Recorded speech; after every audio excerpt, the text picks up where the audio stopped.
Captain Marvel and Ant-Man and the Wasp. They're coming to the MCU. They're sandwiched in between Infinity War and Avengers 4. And we've heard a lot of like stuff the moment Infinity War hit to now, just talking about how there's going to be tie-ins directly with both of these movies into the bigger MCU and like into what's happening in this other movie, but we don't really know in what way, if that makes sense, right? So, like, I guess the big question here is, with these movies sandwiched between two Avengers movies, do you think they can maintain that momentum that people have after Infinity War? I think so, because people, from what I've seen, people are now more excited to see Ant-Man and the Wasp than Oh yeah, did the Ant-Man's opening solo, because people were like, "Who's Ant-Man?" And then I've seen it's kind of 50-50 from what I've seen. People going like, "Why would I want to watch Ant-Man after that?" Like, you can't go back down. That's when people are like, "Yeah, thank God for Ant-Man and the Wasp. I need something to lift me up after having I mean, my." because you got an ant on the drum set. amazing. True. But I don't know. It will do fine. No, I don't know. It's like you can see it from both sides. Is that people, for whatever reason, want to see more Ant-Man, and because I think was it during their after initial opening trailer TV spots, they had the crew from Infinity War hear the cries from fans saying, "Where if this is all happening, where are Ant-Man and the Wasp?" I feel like that's the big thing because people are going to want an explanation. And from some of the rumors going around out there, it's like this movie could be way more directly tied into Avengers 4 than any of us are imagining. And I've seen that echoed through a bunch of like articles and stuff. And I'm like, so could it actually be the setup to Avengers 4 and we just aren't ready for it yet? Like, I mean, you guys would know before me, so. yeah, yeah, that's true. Oh, So Yeah. I found out why exactly. Because I thought it'd be like the Incredible. That's the only thing I could Right. come Well, up with. here's the thing. It's a combination of things. It's the World Cup, and last time the World Cup was around 4 years ago, the box office in the UK saw a 58% drop. whoa, damn. And there's three movies that moved. We're getting Jurassic World: Fallen Kingdom early, so it's coming out before everything. Okay. So Ant-Man can't go there. Incredibles 2 is being moved over here to the 15th of July. Okay. So Ant-Man and Wasp can't go there. So they have no other choice but to put it. Yeah, they're kind of backed up into a corner, I guess. So you can blame You could have football. put it at the end of July to make it a bit better, but whatever. So you can blame football, then. I'll blame Warner Brothers. I'll blame Pixar. I'll blame But Pixar's Disney now. Yeah, but it's not Marvel Studios. I'll blame Pixar. Yeah, true. Just blame Pixar. Well, A lot of them. you know, I don't know. I feel interested about Ant-Man and the Wasp a lot more after Infinity War, and a lot of my friends have echoed the same thing.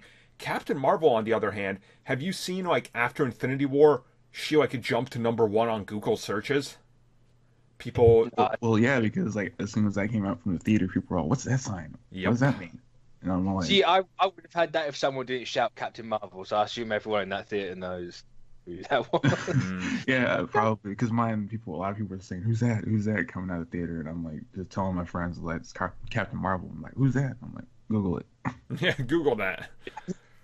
But I don't know. It's weird because the way they're marketing Ant-Man and Wasp, it doesn't look like it's set after Infinity War, Not at all. but it very well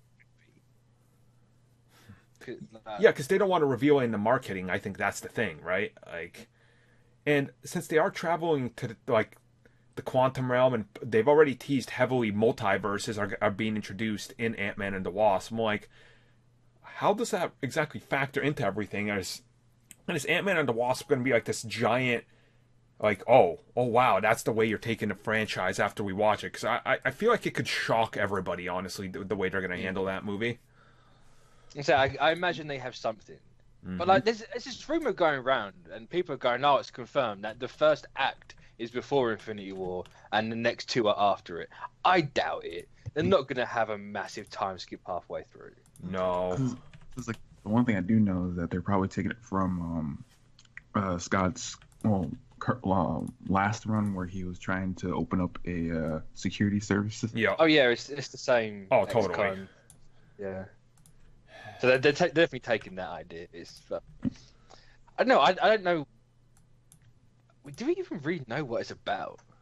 Like, sure, we've got like the espionage stuff, but yeah, because like from whatever trailers we have, it's just the security service thing, and he got on house arrest for helping out and the cat. Stolen pimp technology again. Someone's trying to steal it again. So, but and getting Janet back from the quantum realm. Right. So we got the three things going on, and then going on to Captain Marvel. Then there we're looking at obviously the Skrull Kree War. And then the big story with her is this movie's got to explain why Nick Fury this entire time has had a pager that can call her, but he never decides to use it up until this moment. So clearly, Captain Marvel, in some way, has got to tie into the whole disappearing thing because that's the reason he wants to do it. So like, with the set pictures, did anyone when they saw Nick Fury with hair, it reminded me of Mr. Glass. Yep. Yeah. So I know he's a bad guy. Yeah. Yeah, and I just don't know. Like I'm a bit lost to how Captain Marvel hasn't showed up yet with that, and like Captain Marvel has to build up that part of the movie now, being like, here's where I was. In space to Earth, there's a major time difference. So depending on how fast she gets here. Yeah, that's. But then you say that, like, the pages, she'll be here stupidly late. Because the pager has to go out now. True. And don't forget, like... They're going to have to jump over that. Don't forget what people are, like, forgetting, though, about this. When they were shooting that post-credit scene for Infinity War, right? Brie Larson was on set for that. So I guarantee her post-credit scene is going to be that same thing, but from her point of view. When she shows up, then she picks up the newspaper and looks confused. So... Like, because that's interesting actually. Like, doesn't that make sense? Like, that's the only way you can kind of take it. She comes through it. Everything's all different. She's all confused. Well, no, that doesn't make sense actually, because the pager's got the red, blue, and the gold, and her suit then is blue, silver, and green. I feel like they're gonna CG that and just do one of those things, like, that would look horrendous. I mean, sure, the suit's gonna be CG'd anyway. Yeah. No. Yeah, I don't know. I just feel like weird about it, but I guess we're gonna find out soon. Not San Diego Comic-Con though, because they're not going to that. So we'll find out more towards the fall, I guess. Which way these two franchises. At least with Captain Marvel, you can kind of rule out that she's like in the Soul Stone, like everyone thought. Yeah. That theory. Why would she be in there in the first place? Well, because a lot of people thought it was going to be in her movie. And that's what the Kree and like the Skrulls were fighting over, and then she gets trapped in it. What? So they had like Scarlet Witch break the Soul Stone when she pops out? No, you can get like. I mean, to be fair, popping out the Soul Stone isn't like a stranger to the Infinity Gauntlet storyline. So. Well, I didn't say it wouldn't be strange. It was just like, no, here she is. Yeah. So I guess that'll bring us to the end of that topic. We'll talk more about Ant-Man and the Wasp soon, and then Captain Marvel way down the road.